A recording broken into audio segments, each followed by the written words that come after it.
Hispanics who knew about the bodies. We got stories from them that Senator Chavez would come into the major hotel in Roswell and call them up, come over, I want to talk to you. And they say, oh boy, Senator Chavez, our senator. And his message was, don't ever say anything about this or else the FBI will get you. And by getting you, he meant kill you. And he did use the term FBI, at least the people we interviewed thought he said that.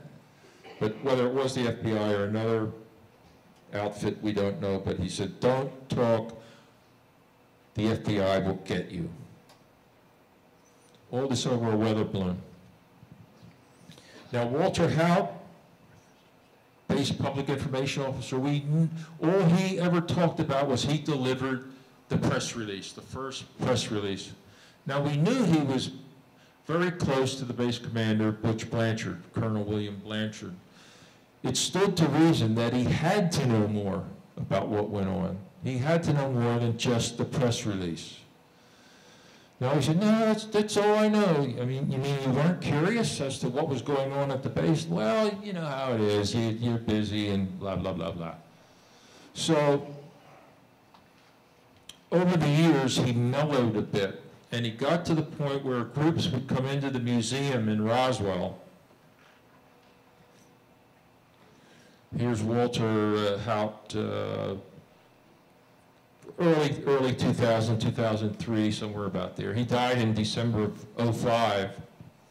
But we had him put together a sealed statement, because we had felt that since he and Colonel Blanchard were so close, that Colonel Blanchard must have asked him, Walter or Lieutenant Haut, please don't ever say anything about this to anybody. And Walter, being the fine gentleman that he is, he's the type of person that if you have an organization, you want Walter Haut to be your president. He's that honorable man and nice guy. So Walter, over the years, did let a few things slip. Like sometimes we'd catch him, hey, Walter, how tall were they? And he would be sitting down and he'd put his arm out like that, about 3.5 feet off the floor. And because it turns out he did see the bodies. He saw the bodies. Colonel Blanchard took them, before he said go home, Colonel Blanchard took him over to the base hangar where all this took place. And he saw the bodies himself. So we knew that Walter knew more. So we put together a number of statements that we believe Walter was involved in. And we said, Walter, we want you to take this series of statements, look it over, discuss it with your family, discuss it with your lawyer, and see if you agree with what we have put down there. So meanwhile, Schmidt goes back to Wisconsin, I go back to Pennsylvania, and 6 months, a year later, we go back.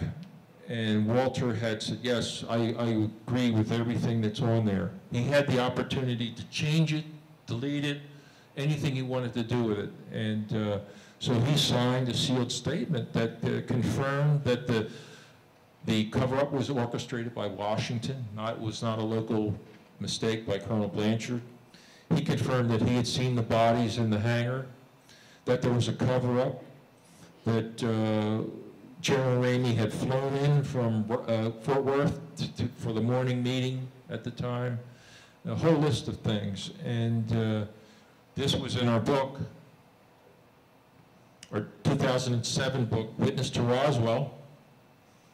The final chapter in the book was A Voice from the Grave, and it was about Walter Haut, how he wrote that sealed statement, signed his name to it, and confirmed that Roswell was really a crash of a UFO. He used to tell groups that would come in to visit the museum, he finally got to the point where he says, they'd say, well, what do you think it was? And he would say, well, I know it was a UFO that crashed. Just don't ask me how I know. And he would let it go at that. So he came clean in the sealed statement. It's in the last chapter of this book, and it's also in our revised book. Now, according to our publisher, I'll just take our publisher at their word, the book, Witness to Roswell, was the top-selling UFO book in the world in 2007 and 2008 in the world. So he decided to do a revised edition, and that came out in '09, which is still out. A lot of deathbed testimony. First one was Major Edwin Easley, the base provost marshal, secured the crash site.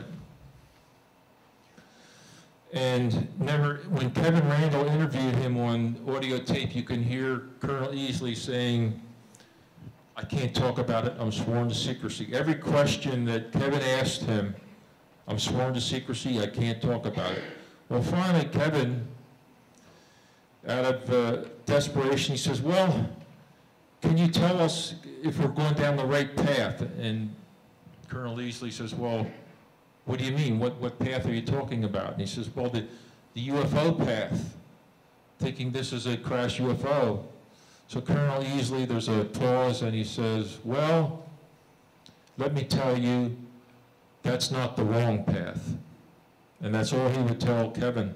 Well, we heard later that on his deathbed, Easley's granddaughter came into the hospital, and they're holding up that cover, the cover of the UFO crash at Roswell by Kevin Randle and Don Schmitt. Said, "Daddy, Granddad, is this true?" And he looks at the book and he goes, "Oh, the creatures." And that's all he said. And then he passed away. Another fellow that we found was General Robert B. Landry. He was the first liaison of the new Air Force to the president. And in this case, it was Harry Truman. And you see Truman pinning on Landry's second star here, make a major general. And Landry's children, he had a son and a daughter. And over the years, they said, "Dad, when do you've got to know about Roswell, because you were Truman's Air Force consultant." And he says, "Yes, I do, but I can't say anything, but I promise you I will someday." Well, he's on his deathbed, and they finally bring it up again. "Dad, you promised you were going to tell us about Roswell." And he goes, "Oh, children, if I ever tell you about Roswell, you will never see life in the same way again." And that's all he would tell them. So he never did tell them the facts, but other than, I mean, that's pretty heavy to me. You will never see life in the same way again. Another deathbed confession. This is a fellow from the enlisted rank, Sergeant Homer Rowlett. His son contacted me, and it was actually a few years before we ever hooked up. And it turns out that he was in the cleanup crew at the impact site, saw the bodies, saw the wreckage, and finally he's near the end of his life in the 1980s, and he tells his son all about it, but he didn't tell his daughter. So the son knows about him being out at the crash site, picking up wreckage and seeing these little people. And so the ambulance comes to the house. The father is going into the hospital for what may be for an operation from which he may not recover.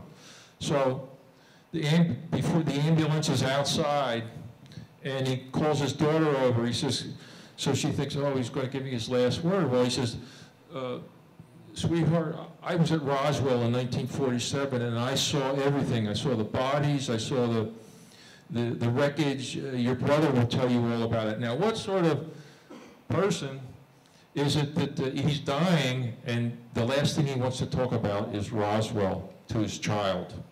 And so he went in the hospital. They did the operation, and he died shortly thereafter. I'm over here. Okay, I just got the word to wrap it up. I'm going to tell you what we have in store. These are some of the witnesses that we interviewed. Some are still alive. There's the base hospital. It's gone now, but this is where the autopsy was attempted, and it was torn down the year after I took this picture. Some of the ambulance drivers we found. This one we found this past year. Erwin Fortman told the story to his family, a shocked family, in 1987, that he was the ambulance driver that went out and put the bodies in the bags. There's me on my first trip out there pretending that I found something. This is a re-engineered piece of the memory metal. It's called nitinol. You can go online, Nitinol, and it's the re-engineered attempt at the memory metal. It's called nitinol. I never used to believe in the re-engineering, but I do now. Okay, our next book that Don Schmidt and I are currently working on is going to be about the secrets at Wright-Patterson Air Force Base. There's a connection with Battelle Institute, Memorial Institute in Dayton, that the Air Force always uses for their top secret work. This is the book we have out now. It's the second edition to Witness to Roswell. A lot of new stuff in it. And the biggest thing, and we're going to do another dig, I already told you that. And we also, our second book was what they call optioned by a Hollywood production company called Stellar Productions. It's run by Donnie Most. You remember Donnie Most from Happy Days? Well, he's the president of Stellar Productions.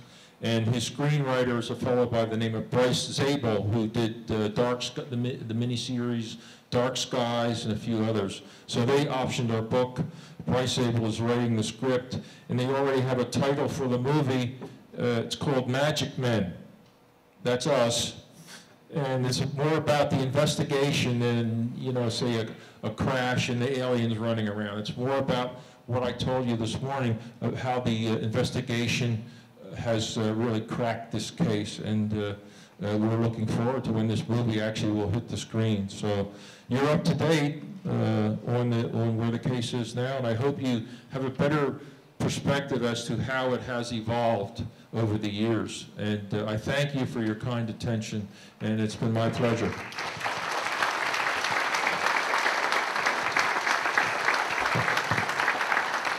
How about another round of applause for Tom Carey? Fascinating stuff, absolutely.